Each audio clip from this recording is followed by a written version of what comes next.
Swamiji's photo. To just turn this way. You can see. Yes, but better now. Namaskar. Good morning. Very good. Let us begin with the prayer. This is on page 162 of the Universal Prayers. The beginning with the last one on that page 162 and next page also. This prayer is from the Mahakala Samhita, a Shakta prayer addressing the Divine Mother. As Sri Ramakrishna said, Kali and Brahman are one and the same. Om Achintya Pisakara Shakti Swarupa Prativyaktadhisthana Tattvai Prativyaktadhisthana Sattvaika Murtihi Guṇānetānatītya Bodhaika Gamya Tameka Parabrahmarupena Siddha Nate nama gotre nate janma mrityu nate dhama cheshte nate dukkha saukshe nate mitra shatru nate bandha mokshau Tameka parabrahmarupena siddha na bala na chatvam mayastha na vruddha na cha stri na shanda puman naiva chatvam Surona surono naro vananadi Tameka parabrahmarupena siddha Yatha bimbamekam raverambarastham Pratichayaya tavadeko Samudbhasate nekarupam tathavat Tameka parabrahmarupena siddha.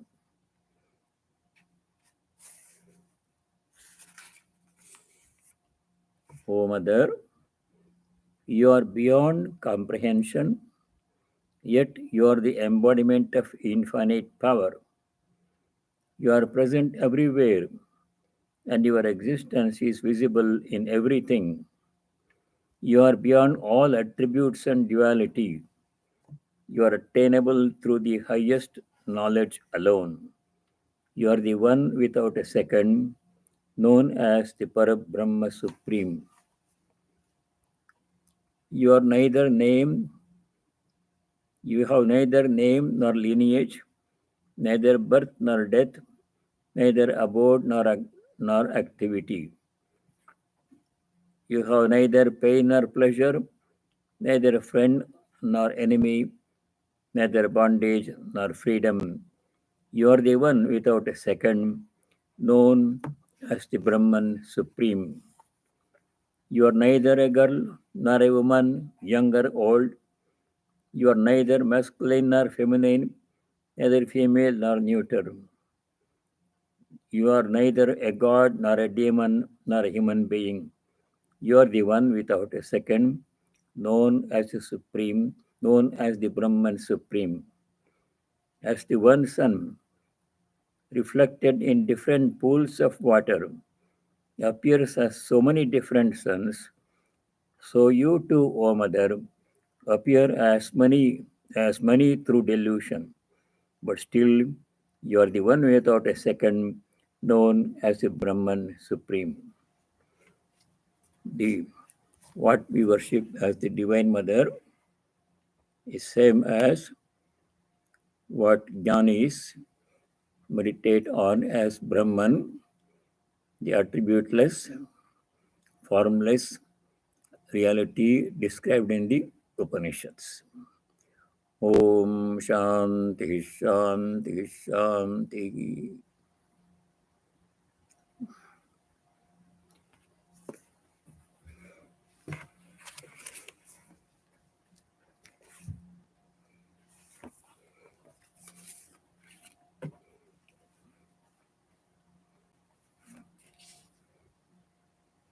We have to do sloka number 41. With this verse, sloka 41, a new topic begins. In the previous several shlokas, we studied about the three gunas, sattva, rajas, and tamas. In the 14th chapter, we studied how each of these three gunas bind and limit us. As long as we are under the sway of the three gunas, we are limited. Our understanding is limited, our experience is limited to this one personality, this one body and mind. But the truth is, there is only one infinite being and we are that.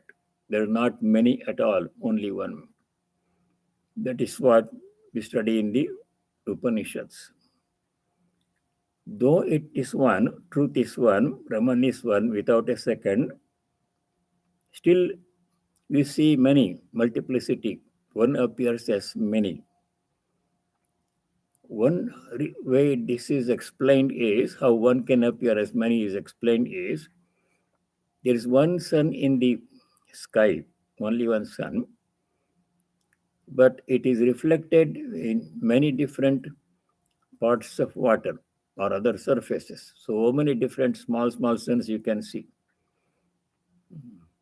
If there are small dewdrops on a plant early in the morning, in each dewdrop you can see a small sun, one appearing as many. In the same way, the ultimate reality Brahman is one, but it appears as many, very many, infinite number as separate beings in all the beings. So many human beings, 7 billion plus human beings on this planet alone, and countless number of animals, plants, and inanimate objects. In all of this, only one is seen. That is because the perception of multiplicity is because we are subject to the three gunas. Tamas shields us from knowledge, keeps us in ignorance. Rajas binds us to the visible world, attachment, desire to be active and enjoy things, rajas. And sattva shows us the way to freedom. All this is very nicely illustrated in Sri Ramakrishna's parable of the three robbers who attacked a merchant walking through the woods. They took away all his property, whatever money he had, his jewelry, other possessions, and one robber wanted to kill him. The second robber says, better to tie him to a tree, why to kill him? And they tie him to a tree. The third robber says, we should let him go. Why to tie him? Then they decide to tie him to a tree and they disappear. That man is tied to a tree, cannot go anywhere, tied, bandhanam, bondage. So we are tied up in this world. We don't know the way to freedom. In every which way we are limited. And after some time, the third robber comes and he unties the knots, frees the person, and shows him the way to his town. That is what sattva does. The third robber represents sattva. The first robber who wanted to kill, he represents tamas. Tamas kills. Rajas binds. Second robber. Third robber, sattva, comes back and frees the person, unties the knot, and shows the way to freedom. So if we give up, if we reduce gradually the tamas in our personality and keep only that much rajas which is necessary for activity, and then become predominantly sattvic in our personality, then sattva frees us from this ignorance that we are the body and the mind and shows us the way to self-knowledge. Then that self-knowledge brings us experience. That is the Jnani's way of liberation. So Atmajnana liberates. That is what we studied so far. And the last verse, sloka number 40, there Bhagavan says, in this whole visible universe, whole of creation, there is not one thing that is free from the three gunas. Everything is bound by the three gunas. That we studied in the second chapter, sloka 45. Traigunya Vishaya Veda Nistraigunya Bhavarjuna. There, Bhagavan Sri Krishna said to Arjuna, you become free from the three gunas. This Traigunya Bhav. That's the only way to get liberation. If you are under these bound by the three gunas, we will be here forever, suffering, life after life, being born again, going through same experiences, pain and pleasure, childhood, youth, middle age, old age, sickness, death. That cycle will continue as long as we are under the grip of the three gunas. So that is why Bhagavan Sri Krishna said to Arjuna, become free from the three gunas, nistraigunya bhava Arjuna. Then in the later chapter, 14th chapter, we studied how each of these three gunas bind us. Sattva binds by attachment to knowledge and pleasure. Rajas binds by attachment to desire and enjoyments. And tamas binds through ignorance, sloth, violence, and other bad qualities. So we have to become free from the three gunas. And then how to become free from the three gunas also we studied in the 14th chapter. There, Arjuna asks Bhagavan Sri Krishna how to identify a person who has become free from the three gunas. If you can find such a person, then you can ask him, how did you become free from the three gunas? What did you do? And by doing whatever he did to become free from the three gunas, we also can become free from the three gunas. We can all become guṇānetānatītyas. You remember Swami Gunatraya in California. Everyone has the potential to become a guṇānetānatītya. But we have to strive a little bit to become free from the grip of the three gunas. And there, Bhagavan Sri Krishna explains the qualities, virtues of a guṇānetānatītya. And then we have to study those virtues. We did. By practicing those virtues ourselves, each one of us can become free from three gunas and achieve liberation from all suffering permanently for all time to come. There will be no more return to suffering once you achieve liberation, freedom from the three gunas. Otherwise, no matter what else we do, this life will continue, pain and suffering. That is why we have to become free from three gunas. All that we studied in the 14th chapter. 17th chapter also we studied many things that are the three gunas. 18th chapter, concluding that subject of three gunas. So the 40th sloka, which concludes that subject of the three gunas, is natadasti prithivyam va divi deveshu va punaha sattvam prakriti jair muktam yade visyatri gunai. To conclude that topic of the three gunas, Bhagavan says, in this world, in this creation, either in this world of human beings or in the heavens where the gods live, anywhere, there is not one thing that can be found that is free from the three gunas. and we have to become free from three gunas. It's not an easy thing, but there's no other way. As long as we are under the grip of three gunas, the same thing will continue. If you are happy with this, then nothing to be done. But if you are tired and want to become free from all limitations and achieve and experience our divine nature, then we have to strive to become free from three gunas. We shall conclude that topic here, and the next sloka number 41 begins a new topic. Here, this is a little bit touchy topic. Every society has different classes of people. They have to be. If everybody is all alike, then there is society cannot function.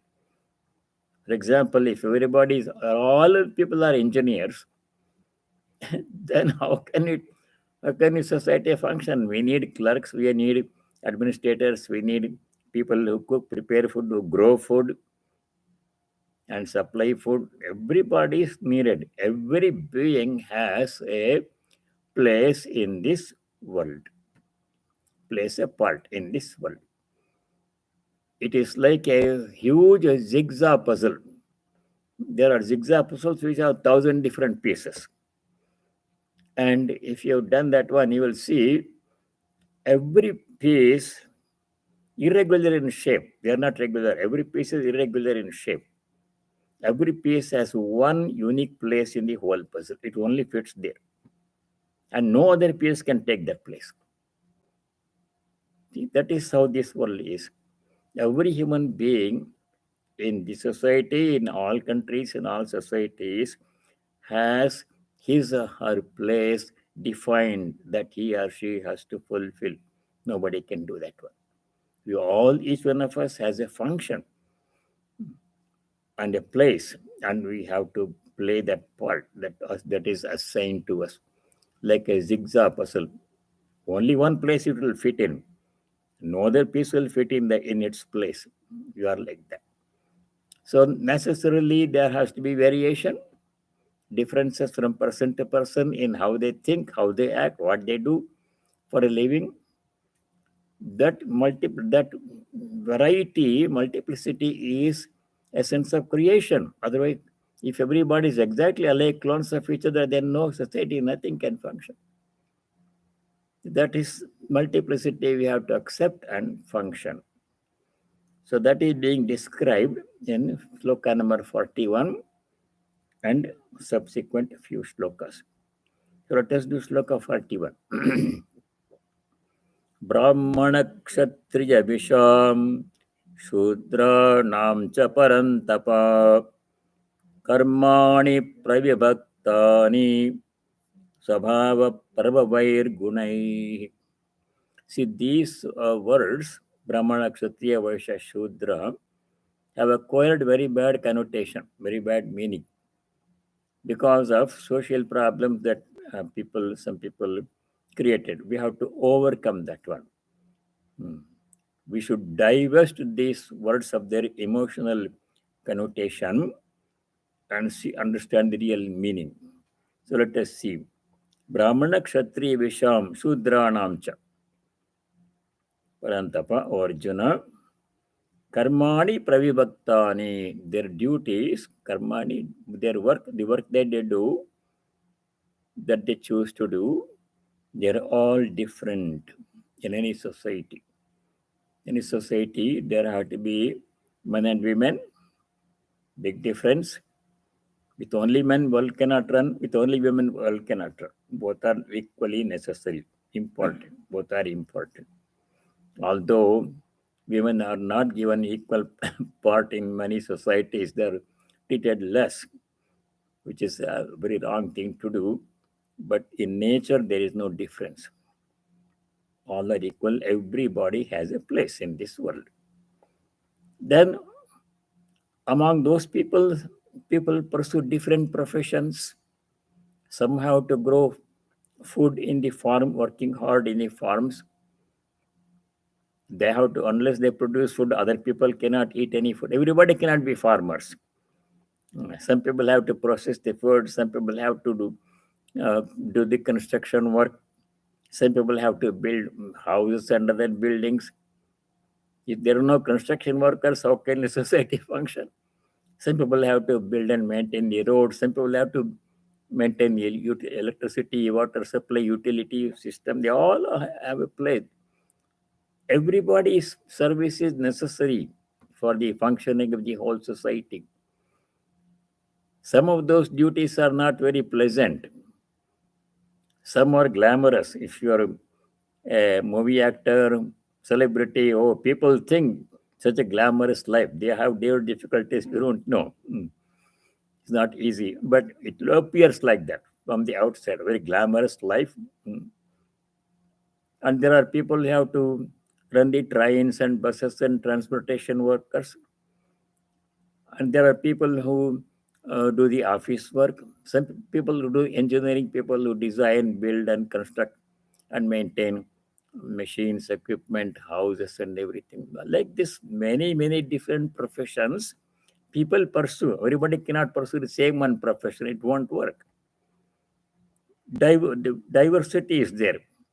Now, each of them has his or her place, and they are different. What I do for a living, somebody else does something different for a living. They have to. That diversity is a essential part of creation. Creation cannot exist without diversity. So that is being described here. Brahmana, Kshatri, Visham. Brahmanas, they have certain function. Kshatriyas have a different function to role to play in society. Visham, Vaishyas have a different function to do. You have to do different things. And Shudras have a different function.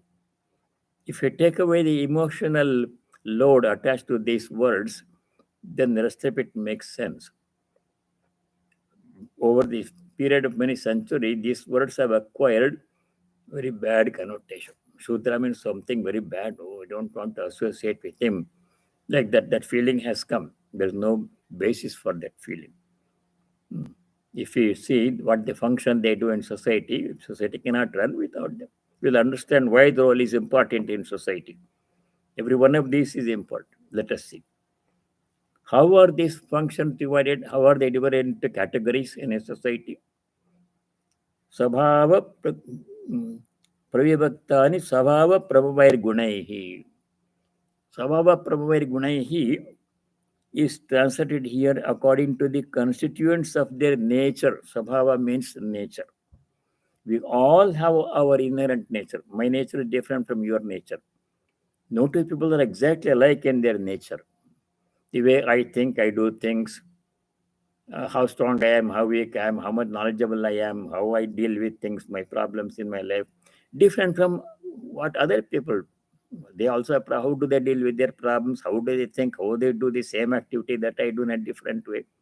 Everybody is different. Has to be. Otherwise, it will be clones of each other. It won't work. Even if you take a pair of identical twins, there are differences between them. They appear exactly alike. Sometimes it's difficult to tell one from the other, but there are differences in their personalities. That difference is essential part of creation. That's what we are going to understand. Each person has a role to play in society. Everybody's role is equally important. So their duties are different. How are they divided into different categories? Sabhava prabhavair gunaihi. Sabhava is explained in the commentary by Shankaracharya in this way. He says, Janmantara krita samskaraha प्राणिनां वर्तमान जन्मनि स्वकार्याभिमुखत्वेन अभिव्यक्तः स्वभावः.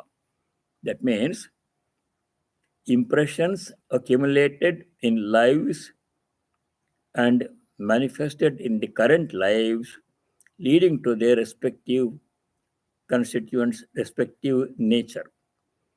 Everybody is different because everybody's nature, what I am, how I do things, how I think, what I do, how I speak, is defined by my sabhava. How is my sabhava formed?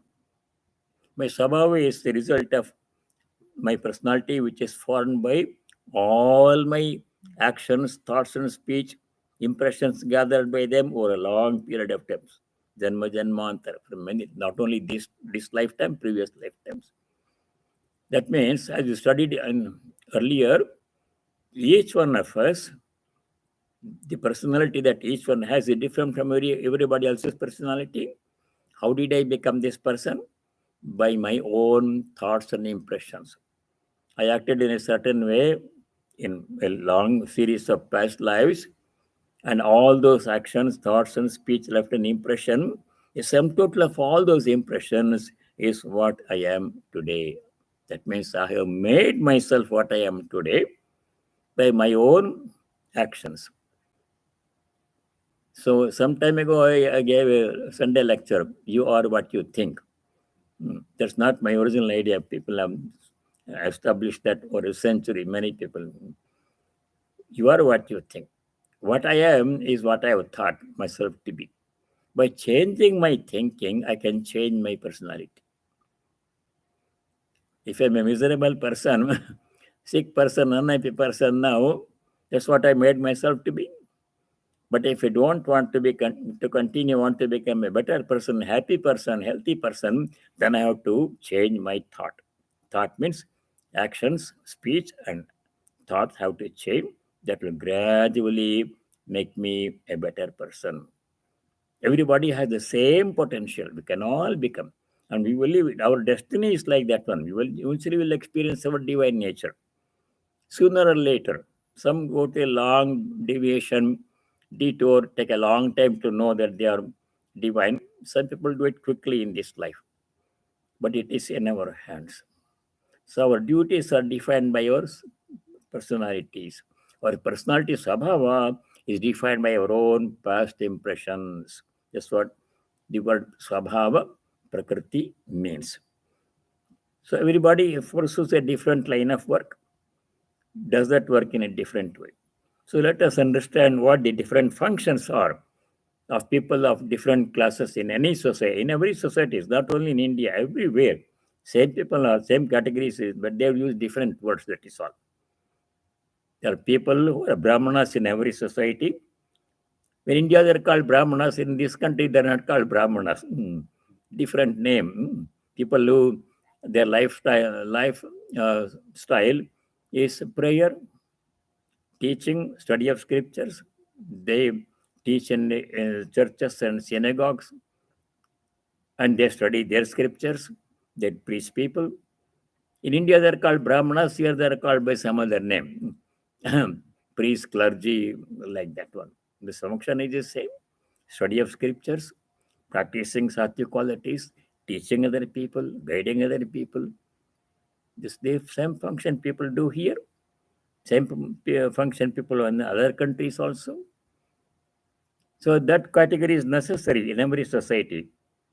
People who study scriptures and preach and follow a sattvic lifestyle, and that category of people is necessary in every society. They may call them a different name.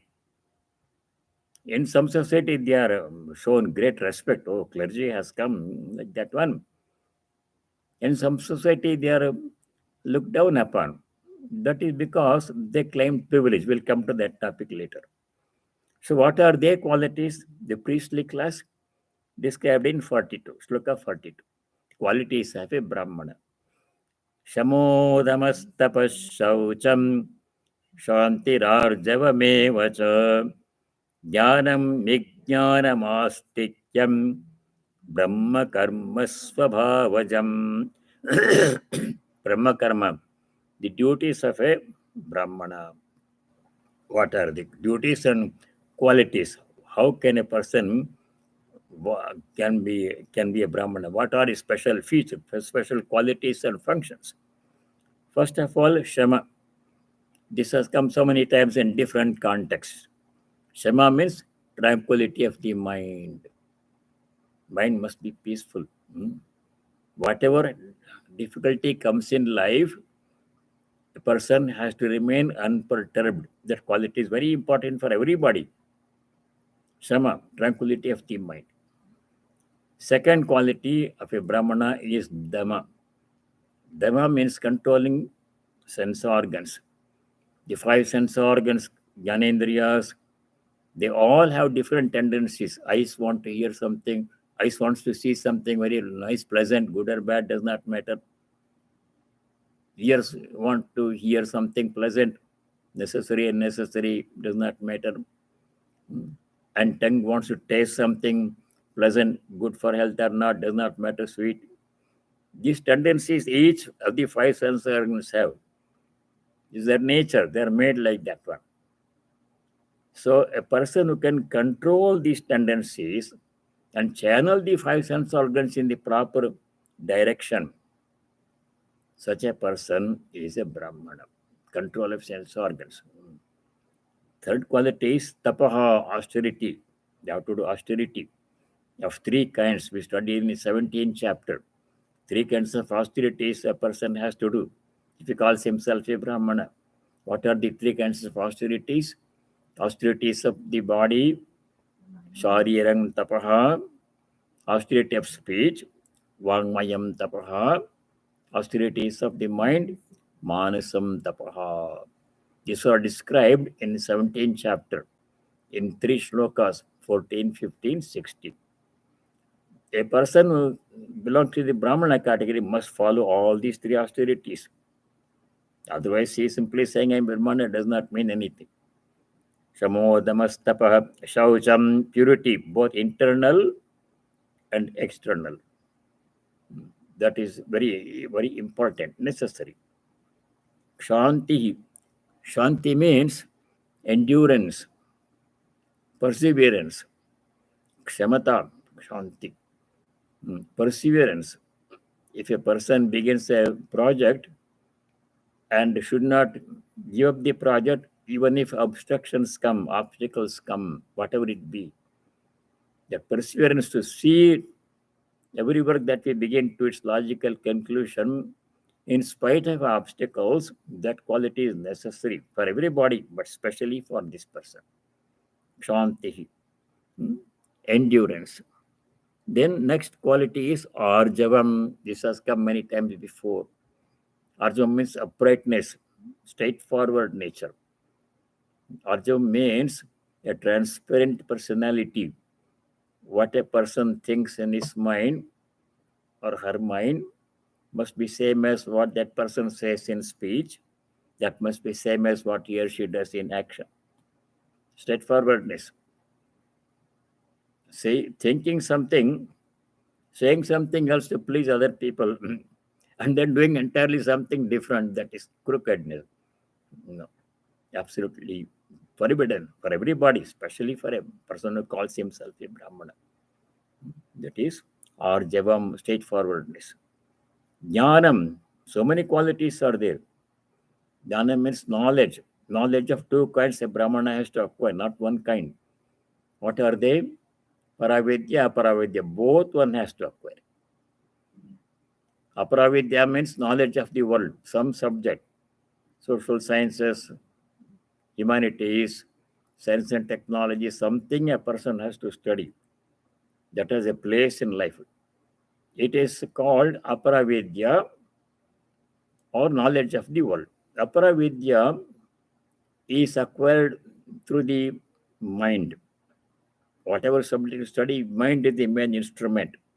You study chemistry, mathematics, or biology, or grammar, or literature, mind is the instrument, assisted by sense organs, knowledge of the world. So that is mental. The problem with that aparavidya is, since it is acquired with the mind and is stored in the mind, when the mind becomes unable to function in old age, memory loss, dementia, or forgetting everything, that will happen, aparavidya will go away. No matter how highly qualified a person is, very successful in some profession, doing research at the cutting edge, but when the person retires from that job, gradually forgotten, you don't remember everything we studied in high school, college, and university, because you don't no longer use it. And then after some time, memory also fades and then goes away. But it has a function during a lifetime. During this lifetime, aparavidya has an important place, necessary. But it's not enough. A Brahmana must study paravidya also. What is paravidya? Paravidya is knowledge of the self or knowledge of God. Bhaktas call it bhakti, prema, parabhakti, raga bhakti. That is paravidya, takes us to God. Jnanis call it atmajnana or brahmajnana. That has to be acquired by Brahmana. Paravidya is very, very important. And that is not through the mind. Unlike aparavidya, which is studied in the mind, mental discipline, Paravidya is beyond the mind. As we studied in the Kena Upanishad, beyond the domain of the mind and speech, Brahman. Up to some point, mind can help. We need. After that, it has to be supramental. That means Paravidya only culminates only in Samadhi. In Samadhi, mind, we have gone far beyond the domain of mind. There is no subject, object, sense organ, sense object, nothing. We have gone beyond all duality, experiencing our immortal divine nature as Brahman. So mind has an important role to play. It takes us some distance, then we go into deep meditation, go beyond the mind, achieve samadhi. There we experience our divine nature. The Brahmana has to do that one. So that is jnanam. Vijnana means experience. Not simply knowing, but experiencing this divine nature. That is a function of Brahmana. See how many things are necessary for a person to be a Brahmana. Jnanam, Vijnanam. Last one is Astikyam. Astikyam means, Asti means is. Asti means it is. There is something beyond the visible universe. Something is there. It's not all. What we see is not all there is. There's much more that you are not able to see. Simply because we are unable to see, we should not say it does not exist. We should not limit to what is visible. We should have the conviction that beyond this physical universe, matter, material, people, animals, plants, things which you can see with your sense organs, beyond and behind this, there is something else but too subtle to be known by the mind and sense organs.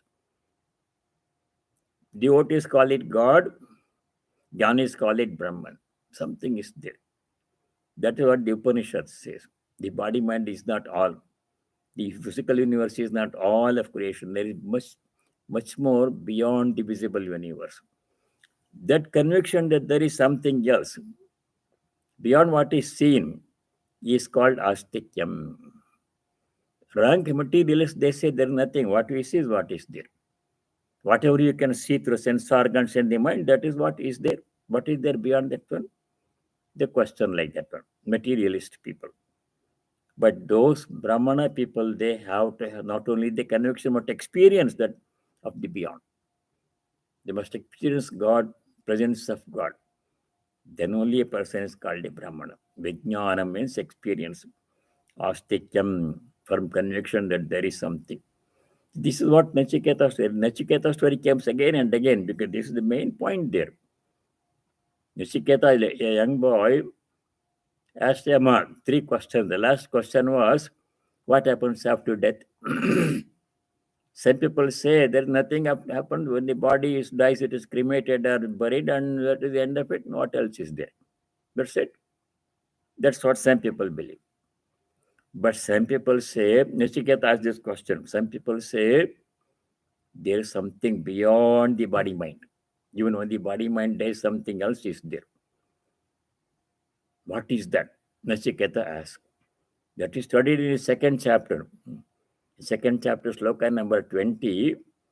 Bhagavan Shri Krishna described that ultimate reality, which is beyond the body and the mind, does not go when the body mind dies. Hanyate hanyamane sharire. Last part of 20, chapter 2. Sharire hanyamane. When the body dies, Atmana hanyate. Atma does not die. It continues to. It is immortal. There is no death for Atma. Nazayate namriyate. That's sloka. 220. That conviction and also experience of that is what makes a person a Brahmana. See, to be a Brahmana, how many things are necessary? And many people cannot do all of these things. So they have other role to play in society. That is description of a Brahmana. Not by birth. A person can be born in a Brahmana family. It does not make him necessarily Brahmana because father, mother are Brahmanas. Does he have these qualities? Does she have this? That is what makes a person a Brahmana. That is forgotten. People claim that I'm a Brahmana because I was born in a Brahmana family. Do you have the qualities? That is the question. That's what led to all the problems. So now understand what are the qualities of a Kshatriya. Not easy to be a Kshatriya. Very qualities of strength must be there. Swamiji, I have a question. No. Here, in this book it says Shanti as forgiveness. Shanti. Forgiveness also, Shanti. Kshama. Besides endurance. Another meaning. But here it says endurance. Right. Perseverance, endurance. Shanti can also be thought of as forgiveness. But to forgive, we should have strength. A weak person cannot forgive. He cannot do anything anyhow. Just like a poor person saying, I'm practicing renunciation, he may think to give up. He doesn't have anything. If we say I'm practicing renunciation, it doesn't mean anything. You must have things, then you can say I'm giving up. So forgiveness is meaningful only when a person is strong and can retaliate, and then he restrains, then I'm forgiving. So that is another meaning of Shanti. And the last word, Swabhavajam. It says born of nature. You're born with these qualities. Yeah, we have to be born with this Swabhavajam of their nature. Inculcate in our life? By changing our present thoughts, we can change. We can become a Brahmana by doing these things.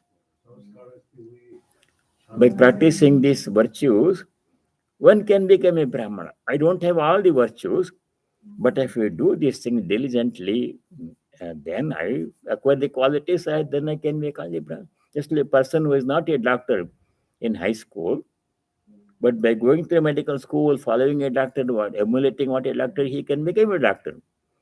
That potential everybody has. Anybody can become a Brahmana, but acquire these virtues.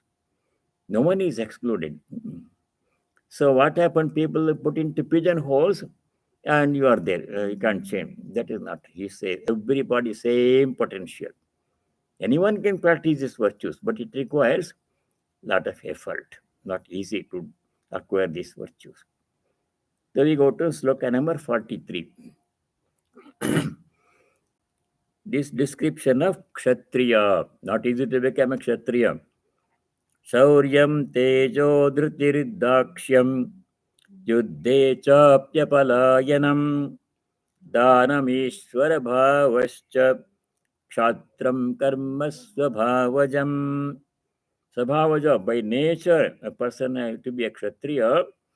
These are the qualities required of him or her. Shauryam. Shauryam means courage. A weak person who is always afraid of things, he cannot be a Kshatriya. Shauryam. Tejaha means power. A weak person cannot be a Kshatriya. Powerful person, powerful mind, powerful body must be there. Like Arjuna or Bhima, they are real Kshatriyas. And then next quality is Dakshyam, Dhriti. Dhriti means resolution, firmness, steadiness. Must be firm resolve. Person must have firm resolve. I do something, I'll do that. I'm not going to give up no matter what obstacle comes, no matter who says what I want to do, I will do this one. That perseverance. Next quality is Yuddhe Dakshyam. Dakshyam is next quality. Dakshyam means efficiency, proficiency in doing something. If something work is done, it must be done nicely, efficiently. That efficiency is important quality for everybody, but especially for a Kshatriya. Yoga Karma Kaushalam, second chapter we studied that one. Yuddhe chapi, next one is Yuddhe chapi apalayanam. Palayanam means running away, bhagjana. In see a difficult situation, the enemy is standing there with a powerful army. If a person who is not a Kshatriya but happens to be there posing as a Kshatriya, he will run away. Run away. Not a true Kshatriya. No matter how powerful the enemy is, I'm going to stand up and fight. Even if I die, that's my dharma. There was one story, there's a story in their Mahabharata. You see, the Pandavas, we are discussing Yuddhesha Pepalayanam. Kshatriya must not run away from the battlefield. That means people should not run away from obstacles and problems in life. In Mahabharata, the Pandavas, they had to go to the forest, live there for 12 years, and then 1 year they have to spend incognito, not to be recognized by anybody.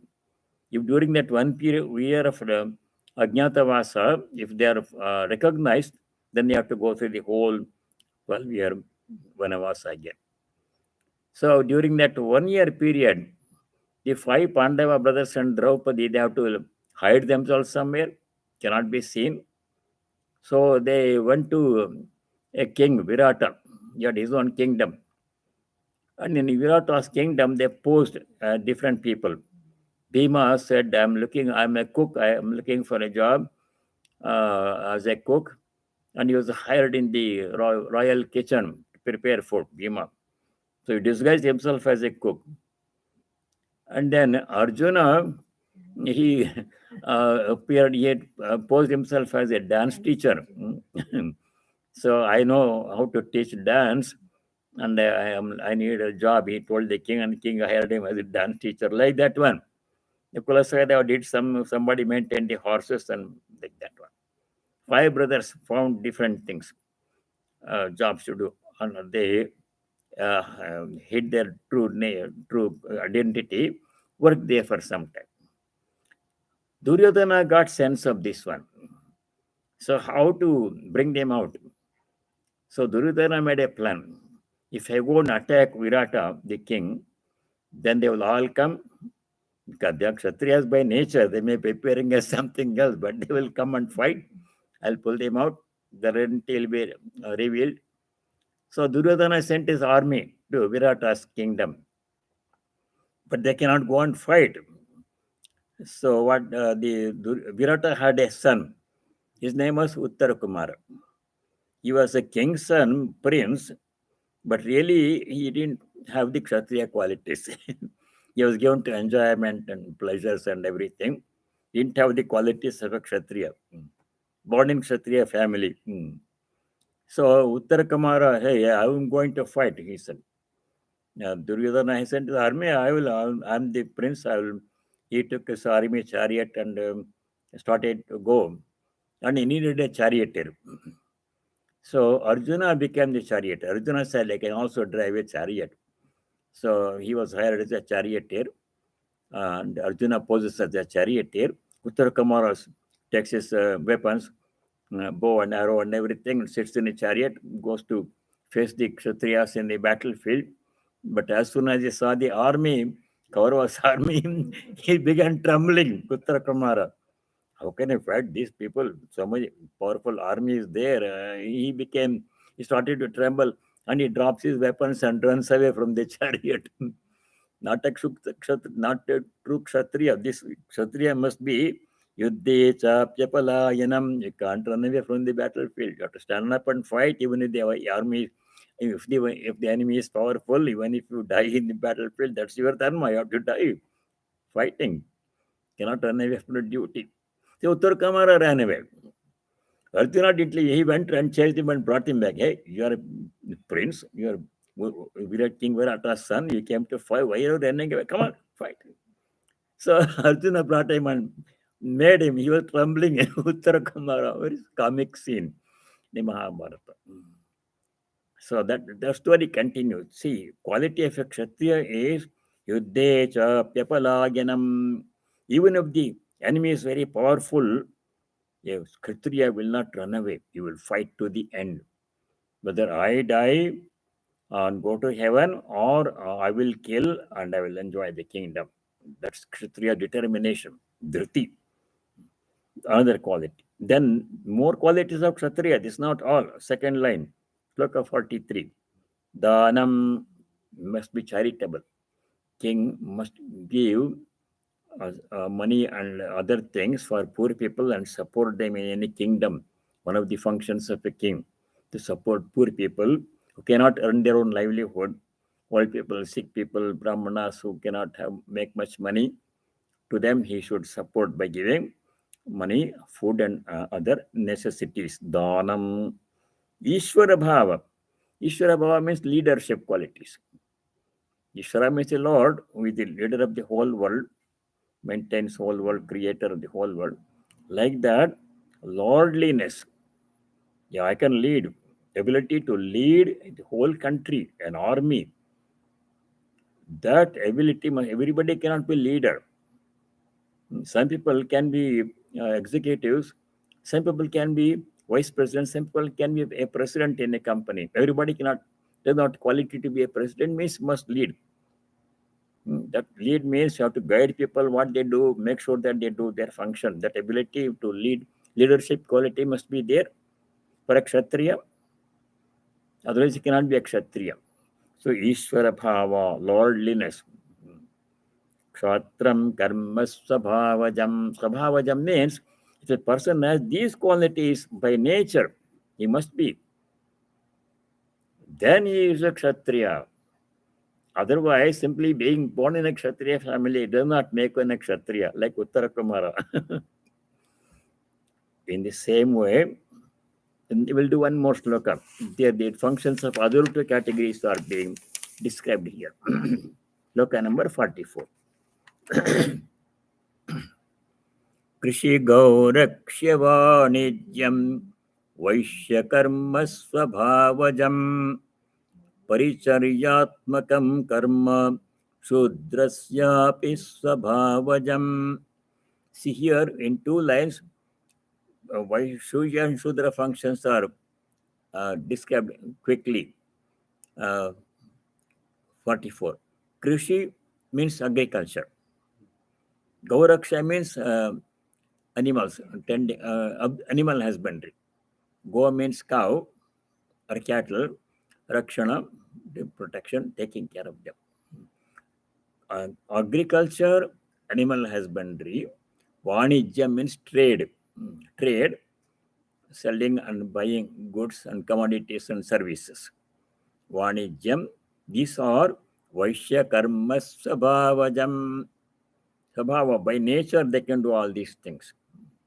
A person can be born in a Brahmana family, right? But necessarily cannot be a Brahmana because he doesn't have the qualities that described for a Brahmana. But he is very good in business. Some people born to Brahmana parents, they start a company and succeed and make a lot of money. That means by nature they are Vaishyas, not by birth.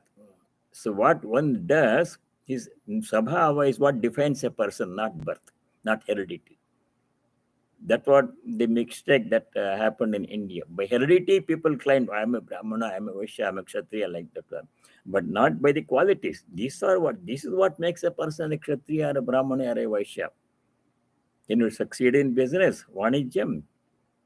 Then you are a business person, you are a Vaishya. Otherwise, you have to do some other profession. That is three qualities, virtues, functions of a Vaishya.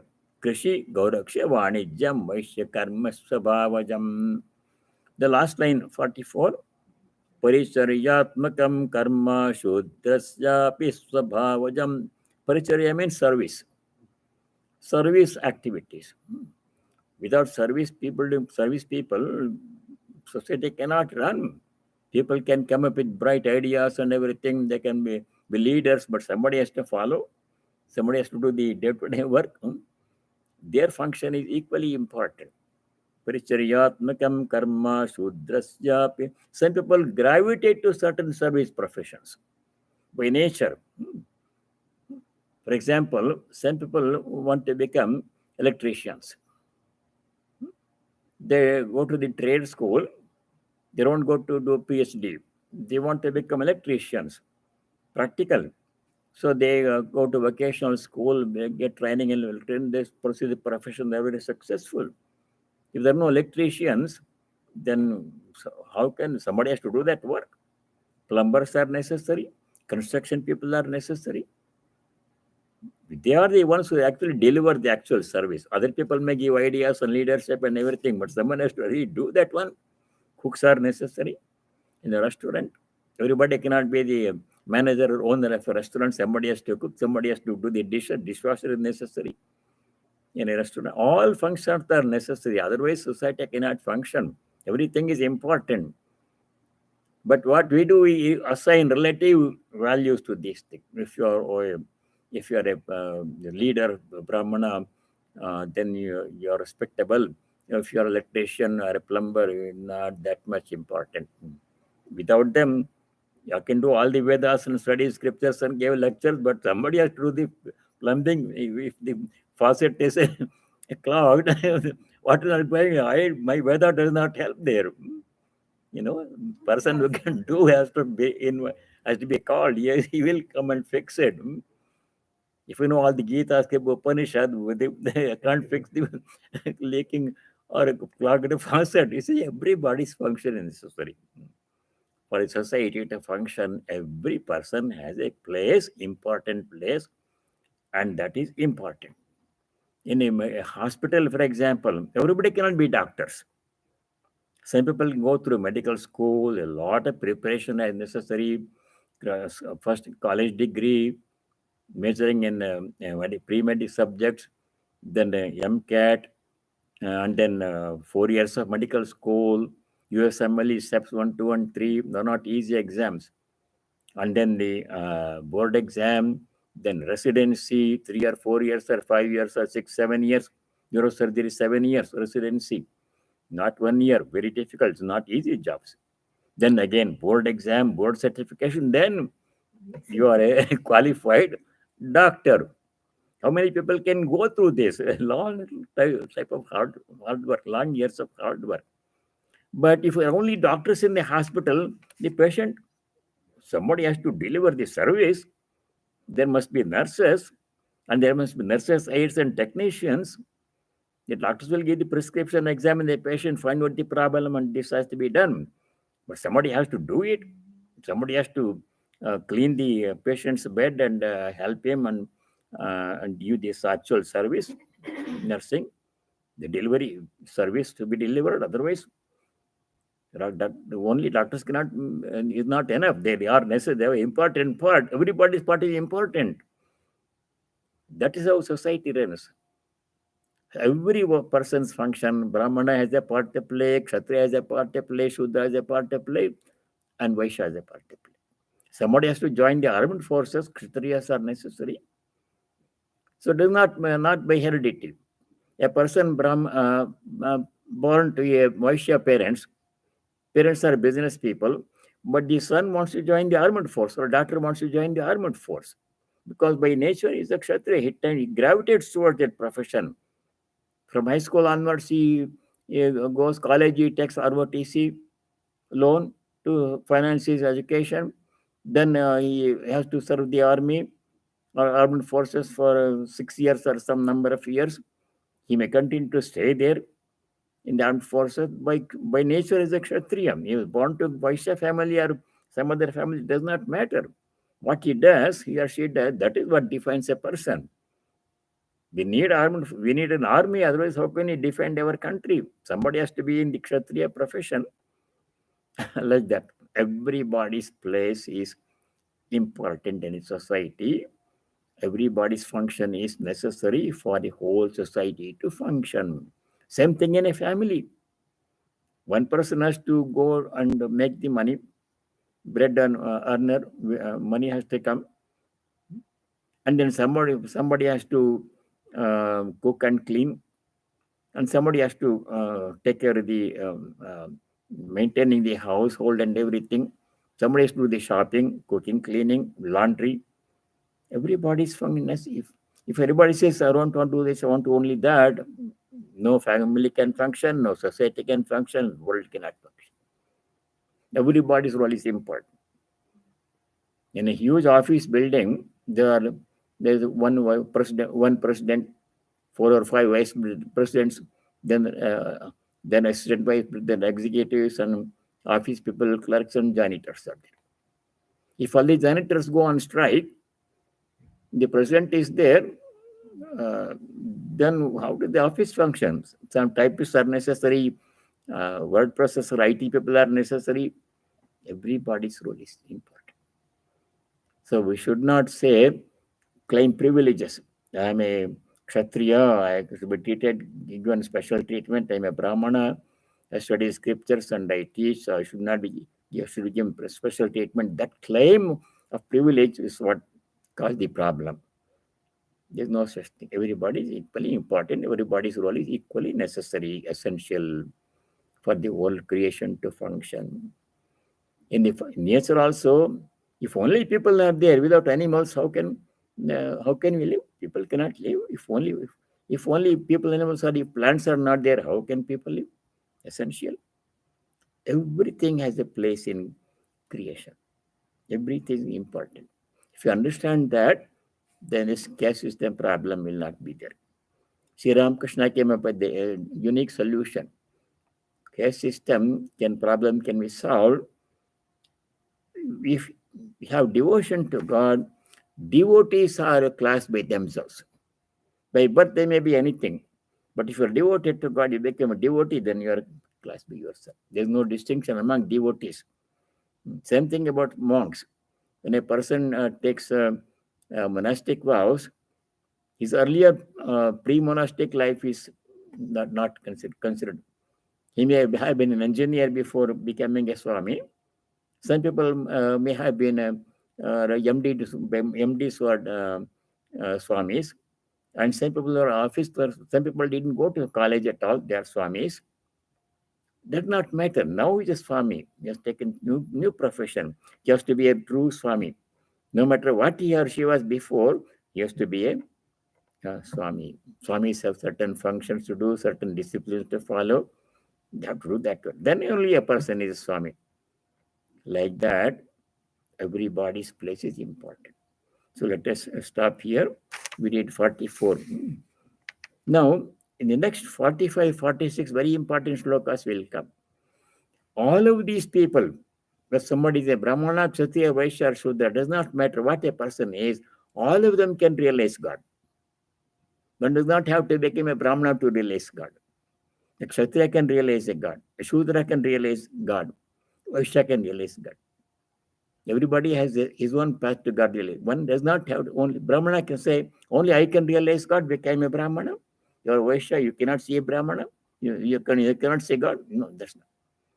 Bhagavan Sri Krishna says, all of these people, regardless of what function they do in a society, regardless of their profession that they follow, everybody, everyone, without exception, can realize God no matter what they are.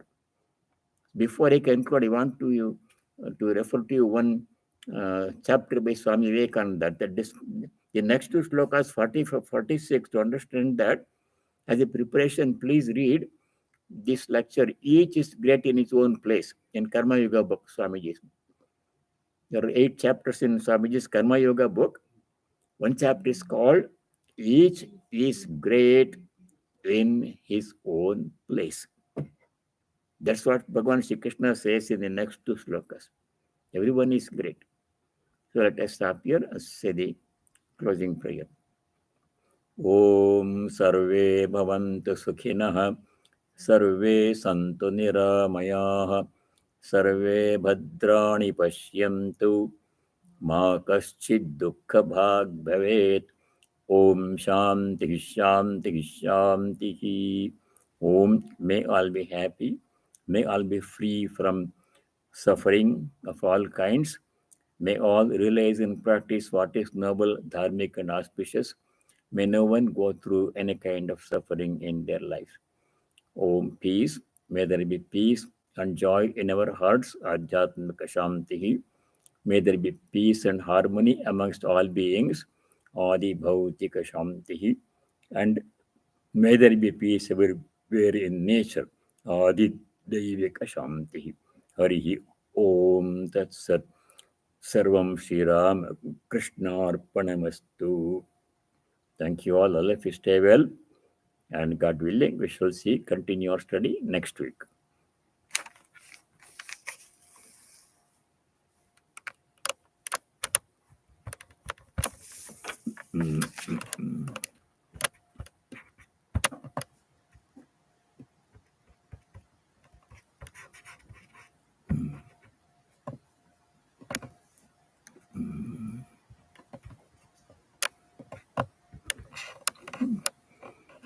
Kamalamma sent a message.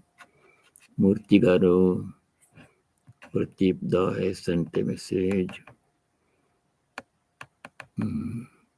Subhash Kale, very good. Namaskar from Hyderabad. Oh, very nice. Have a safe trip in India. Okay.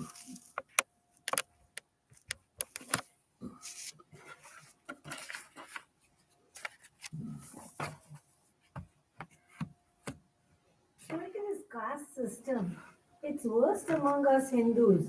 But I believe, you know what I believe, what I understand in Muslims, there is no caste system. In Sikhs in India, there is no caste system. Anybody can go to any Gurdwara, there is no caste or any low caste. That is very nice. In all mandirs, there are temples in south where even a non-Brahmin cannot go. Yeah. It's ridiculous. Yeah, non-Hindus cannot go. If a Westerner goes, I had this problem in Bhubaneswar. I was working in Bhubaneswar, and there is this famous